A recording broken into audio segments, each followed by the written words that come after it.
잘해줄게 소리쳐도 중국 공장은 텅텅텅. 실제 사실일까요? 일단 대한민국의 대중 투자를 보면 사실입니다. 여러분 보시는 것처럼 장난 아니잖아요. 진짜 장난 아닙니다. 1년 사이에 대중 투자가 78.1%나 줄어들었습니다. 2022년에 85억 3,800만 달러를 투자를 했는데 2023년에는 18억 700만 달러, 7천만 달러를 투자한다는 뜻이에요. 와, 1년 사이에 줄어든 게 여러분 충격적인 숫자죠. 충격적인 숫자입니다. 예, 보시는 것처럼 말입니다. 66억 6,800만 달러가 줄어들었습니다. 이게 18억 7천만 달러는 여러분 거의 말입니다. 대한민국과 중국과의 관계에서 초창기 1992년 2억 3,300만 달러 이후로 진짜 최악입니다. 이렇게 되면 여러분 중국 공장이 어떻게 됐을까요? 텅텅텅 된다는 게 사실 아닐까요? 사실 사드 보복 때도 여러분 40억 200만 달러를 투자를 했습니다. 사드 보복 때도. 2020년 코로나19 때도 말입니다. 46억 9,100만 달러를 투자를 했거든요. 그런데 2023년 작년에는 20억 달러가 안 됩니다. 2003년 29억 6천만 달러보다 적습니다. 거의 역대급으로 줄어들었습니다. 18억 7천만 달러라는 숫자가 말입니다. 이렇게 되면 중국에 있는 공장이 텅텅텅 빈다는 게 사실이겠죠. 그런데 대한민국만 이렇게 떠날까요? 저는 이게 아니라고 생각을 해요. 대한민국뿐만 아니라 많은 기업들이 중국에서 떠나기 때문에 중국에 있는 공장들은 유령 공장처럼 텅텅텅 비는 공장들이 수두룩하게 늘어나고 있습니다. 진짜 충격적인 숫자죠. 18억 7천만 달러가 그 정도로 줄어들었다는 뜻입니다. 그러면 대한민국은 경제는 규모가 점점 어쨌든 커지니까 어딘가에 투자를 해서 해외 공급망을 관리해야 될 거 아니에요. 그러면 중국에 투자하는 대신에 다른 지역에 투자를 할 거 아니에요. 다른 지역은 어디로 갈까요? 대체 투자처가 어딜까요? 지금 보시면 말입니다. 미국입니다. 미국은 전년 대비에 좀 줄기는 했지만 5.7% 주는 데 그쳤습니다. 그리고 277억 2천만 달러를 투자했고요. 미국이 그냥 확실한 중국에 이어서 제2의 1의 투자처가 됐다는 이야기죠. 물론 뭐 케이먼 제도 61억 7천만 달러, 룩셈부르크 49.5억 달러, 49억 5천만 달러, 캐나다 36억 달러, 뭐 중국은 최악이죠. 최악. 그런데 케이먼 제도나 룩셈부르크나 이런 데는 아무래도 이게 페이퍼 컴퍼니 또 자금 조사를 하지 않으니까 이리 투자하는 경우 저는 많을 수 있다고 봅니다. 압도적으로 많은 데는 지금 미국입니다. 277억 2천만 달러니까요. 중국은요. 상위 5위 안에도 못 올라갔습니다. 상위 5위 안에도. 캐나다가 36억 달러인데 중국은 18억 7천만 달러잖아요. 심각하죠. 진짜 심각합니다. 뭔가 이런가 싶을 정도로 말입니다. 게다가 캐나다는 대체 투자처로 우리에게는 굉장히 빠르게 부상하고 있습니다.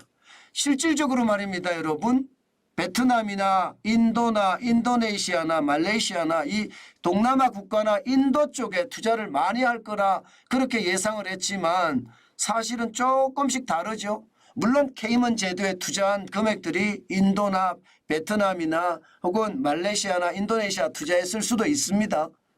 룩셈부르크에 투자한 돈도 마찬가지고요. 그럴 수 있지만 지표로 봐서는 캐나다가 급속하게 성장하고 있죠. 44.3% 36억 달러까지 증가했으니까요. 결국은 우리가 아니다 해도요. 아니다 해도 결국은요 탈중국 하는 것은 뭐 당연하다. 중국에 더 이상 투자하면 안 된다 하는 생각 지표로도 확실하게 드러나는 것 같습니다. 아마 정관진 TV를 보시는 많은 분들도 이제 중국은 끝났다 이렇게 이야기하시는 분들이 많거든요. 중국은 지금 발악을 하고 있는데 그 발악이 과연 언제까지 일어날 것인가. 또 중국이 지금처럼 말입니다. 저가로 전 세계에다 파상 공세를 퍼부으면서 세계 질서를 완전히 무너뜨리고 있는데 이것도 결국은요 중국의 몫입니다. 아마 중국은 최악의 상태로 점점 더 갈 수밖에 없는 게 현실이다. 저는 이렇게 생각합니다. 그러면 우리는요. 대한민국은 어떨까? 대한민국은 의외로 말입니다. 윤석열 정부가 들어서고 나서는 분위기가 좀 변했습니다. 그것도 좀 많이 변했어요. 어떻게 변했느냐?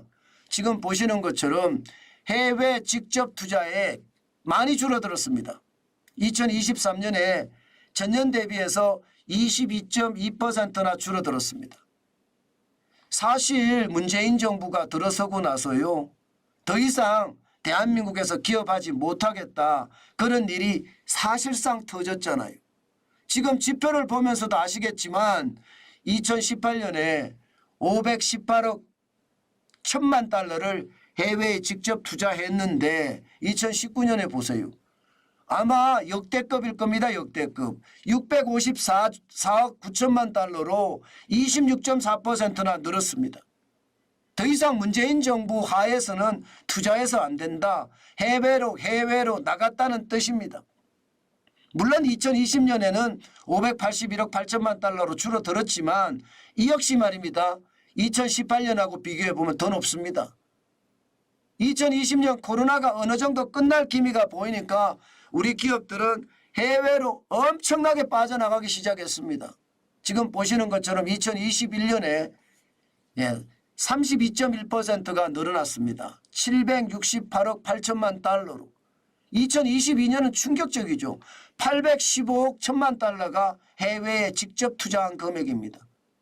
이것은 어떻게 생각하면 솔직히 말합니다. 제가 그런 말씀을 여러분들에게 많이 들었지만 대한민국 끝났다 그렇게 이야기할 수 있는 지표 이것도 충분히 거기에 해당됩니다. 사실 말입니다. 문재인 정부 때 제가 말씀을 드렸어요.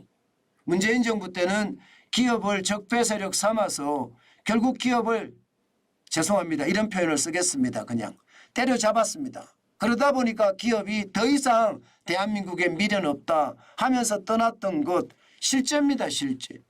2017년부터 2022년까지 지금 떠난 사람들을 보면 장난 아니잖아요. 저는 이것이 말입니다. 결국 대한민국의 최악의 상황 저는 왔다고 생각을 했었고요. 그 당시. 그래도 말입니다. 윤석열 정부로 바뀌고 나서 다시 투자할 마음이 생겼나 뭐 이런 생각이 들 정도입니다. 해외 직접 투자가 22.2%가 줄어들었으니까 굉장히 많이 줄어들었잖아요. 사실 이렇게까지 줄어들 거라고 예상하지 못했지만 굉장히 빠른 속도로 줄어듭니다. 지금 2019년 654억 9천만 달러보다도 적잖아요. 633억 8천만 달러. 이것은 대한민국이 끝났다. 대한민국은 끝났다 해서 약간씩 뭔가 희망이 발견된다 이렇게 생각이 됩니다. 경제에서 그만큼 작은 희망들이 점점 모이고 있다. 저는 그런 생각을 하거든요. 이것이 결국은요. 우리에게는 더 큰 희망이 됐으면 좋겠습니다. 사실 탈중국 하면서요. 이 돈들이 동남아나 인도나 아니면 미국이나 캐나다나 여기도 많이 투자하지만 가장 중요한 것은 국내에 많이 투자해야 돼요. 국내에 많이 투자해야지 국내에 일자리가 만들어지고요. 일자리가 만들어져야지 기업이 잘 돌아가고 경제가 잘 돌아갑니다. 저는 이것이 다 진짜 어느 때보다 선행이 돼야 된다고 생각을 합니다. 탈중국은 잘한 선택이다. 저는 그렇게 생각을 하거든요. 왜냐하면 미중 충돌이 앞으로도 거세질 거고요. 이 미중 충돌 하에서 경제가 잘 돌아간다. 이것은 굉장히 어려울 겁니다. 앞으로도 미중 충돌은 강해질 거고 거기에 대한 충격은 저는 굉장히 커질 거다. 저는 그렇게 생각을 합니다. 때문에 투자는 진짜 아주 지독하게 봐야 됩니다. 자칫 말입니다. 시장을 허투루 보다가는요.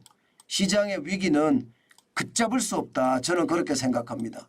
지금 투자 방향을 우리가 잘 잡아야 됩니다. 국제 역학관계라는 게 있기 때문에 이거 잘못 잡으면 굉장히 큰 충격이 올 수도 있거든요.